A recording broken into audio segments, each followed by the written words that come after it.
Assalamualaikum guys, ketemu lagi kita. Lanjut ya di episode kali ini. Jangan lupa subscribe dulu yang belum. Oke, terima kasih. Cukup lama Robby berbalik badan demi menjaga kenyamanan Diandra saat memberikan ASI eksklusif buat boy malaikat mungil dalam dekapannya. Hingga si mungil itu kembali terlelap karena sudah merasa kenyang dan kembali nyaman. "Baby boy sudah tidur ya bun?" tanya Robby karena sejak tadi dia tidak lagi mendengar suara kecapan bayi kecil itu saat menghisap puting sang bunda sebagai sumber kehidupannya. Dian pun menjawab dengan suara lembutnya, "Iya, dia kembali tertidur." Maka Robby pun langsung membalikkan badannya menghadap ke arah Diandra. Dengan cepat Dian merapikan bajunya agar tidak terlihat lagi oleh Robby. Robby menatap Dian secara terkekeh pelan. "Kenapa? Kamu malu?" tanya Robby menarik turunkan alisnya seperti menggoda Dian. Dian hanya menatap putranya. Dia hanya membalas Robby dengan anggukan saja. Sungguh, Dian kembali teringat saat Robby menjamahnya. Saat ini Dian sudah merasa sangat malu. Andai saja saat ini dia sudah sehat dan bisa berlari. Sudah dipastikan jika Dian akan berlari sejauh mungkin, pergi dari hadapan Robby agar tidak merasa semalu ini. "Sudah, kamu tidak perlu malu. Aku juga udah pernah melihat semuanya. Jadi kenapa harus malu?" Robby dengan entengnya mengatakan hal seperti itu. Rasanya Dian benar-benar ingin sekali melemparkan bantal ke wajah Robby. Tapi sayangnya Dian tidak pernah bisa melakukan hal itu. Mau cari mati jika dia berani melakukan hal itu. "Oh ya Dian, besok aku ada meeting di kantor, jadi mungkin aku sore baru kesininya. Kamu perlu apa? Biar aku bawakan saat aku datang." Robby menawarkan sesuatu yang mungkin akan dibutuhkan Diandra. "Enggak perlu repot-repot, besok Sisil dan Abimana juga akan datang ke sini," jawab Diandra pelan. Dian walaupun merasa ingin sekali melempar Robby menghujam bantal, namun tetap saja dia bisa menahan egonya sebisa mungkin. Sabar, Dian, lo pasti bisa ngelabui orang ini. Gak boleh Dian, lo gak boleh terpedaya dengan sikap manisnya itu. Dia hanya akan memisahkan lo dengan anak lo, Dian. Monolog Dian pada dirinya sendiri. Pikiran Dian terus saja negatif terhadap Robby. Tentu saja Dian sedang memikirkan banyak cara untuk bisa pergi menjauh dari kehidupan Robby yang entahlah Dian sendiri tidak tahu seperti apa sebenarnya kehidupan orang yang bergelimang harta. Apakah mereka semua akan lebih mementingkan reputasi dan jabatan di mata sosial ketimbang harus menerima kehadiran bayi mungil yang tidak berdosa, walaupun itu adalah darah dagingnya sendiri? Dian terus saja menatap malaikat kecil yang masih terlelap damai dalam kehangatannya. Dian membuang nafas panjang seakan beban yang kembali ditanggungnya sangatlah berat. Dian benar-benar kasihan dan terharu melihat bayi yang tak berdosa itu. Jika harus dilenyapkan dari dunia ini hanya demi sebuah harkat dan martabat. Dasar orang kaya.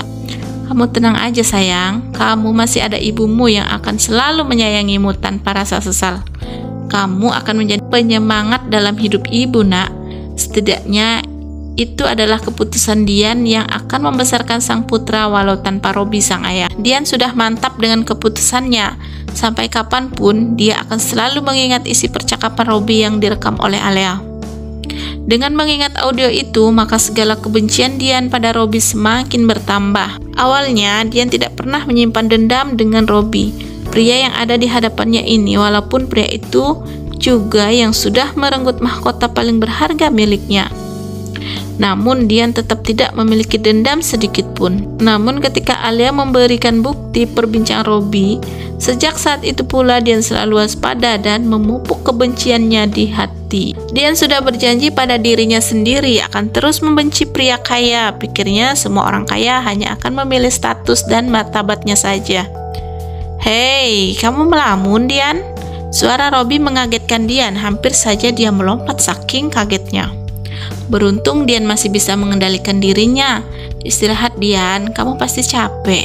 "Sudah, biar si boy aku yang jaga ya. Nanti kalau dia bangun lagi, aku akan membangunkan kamu," ucap Robby meminta Dian untuk beristirahat.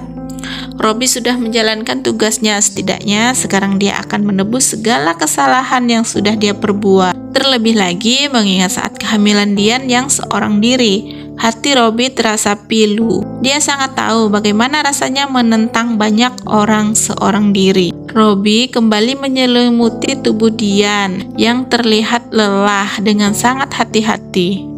Robby tidak ingin pergerakannya justru akan mengganggu waktu tidur Dian dan sang putra. Selamat malam sayang, mimpi indah ya malam ini karena kita sudah bersama lagi sekarang.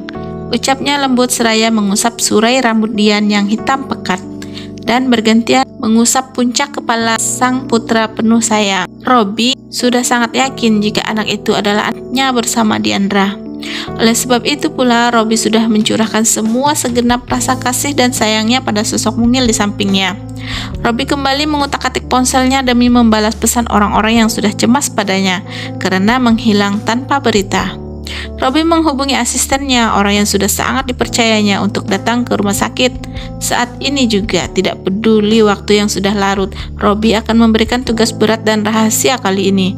Oleh sebab itu, tidak bisa dibicarakan lewat telepon dan harus saling berhadapan.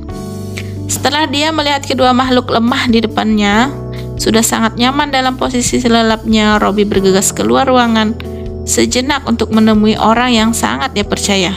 "Hei bos," suara bariton Aska yang sudah ada di hadapannya saat Robby baru membuka pintu.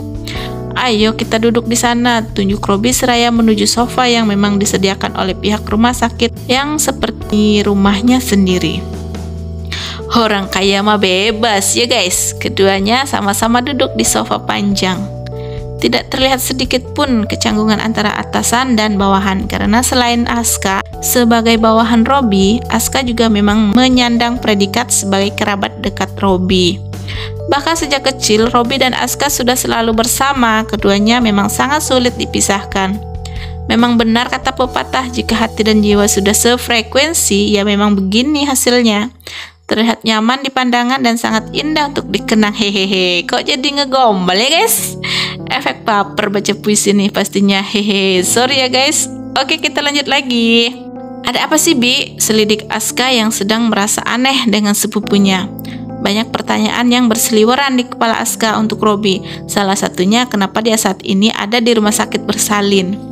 Bukannya tadi Robby sudah berada di rumah saat Aska terakhir kali mengechatnya saat pulang dari kantor. "Iya, kamu tahu cerita Diandra kan As?" "Aku sudah menemukannya," jawab Robby dengan kedua mata berbinar. Terlihat nyata di mata Aska jika Robby saat ini sedang berbahagia. "Hah? Di mana? Terus mau gimana? Apa kamu akan tetap menjadikannya sebagai istri?" Aska saking kagetnya sampai tidak sadar sudah melayangkan pertanyaan yang bertubi-tubi membuat Robby menggelengkan kepalanya. Selama bersama Aska, Robby baru kali ini melihat Aska panik sepanik-paniknya. "His, biasa aja lah As, kamu kayak dengar berita buruk saja. Ini tuh kabar bahagia As." Robby belum menyadari kepanikan Aska. "Hadah Bi, ini tuh berita buruk. Kalau sampai tante tahu semuanya," jawab Aska tegang. Namun berbeda dengan Robby, dia seakan mengejek nyali Aska yang baru mendengar berita seperti ini saja sudah menciut. Apalagi jika harus berjuang mempertahankan komitmennya sejak awal. "Aduh Bi, bukannya kamu sama Ale akan bertunangan besok ya? Aku rasa kamu menemukan Dian sangat terlambat. Coba jauh sebelum tante memutuskan untuk pertunangan kalian. Aku rasa kamu akan jadi pria paling beruntung karena mendapatkan wanita yang tidak materialistis," ungkap kepanikan Aska. Dan saat itulah Robby juga ikut panik. Dia baru ingat jika dia akan dipaksa oleh ibundanya untuk menjadikan Alia sebagai tunangannya. Itu pun di hari ulang tahun sang ibu yang akan terjadi 2 hari lagi. Aduh As, gimana ini? Panik Robby. Bersambung. Wassalam. Bye-bye.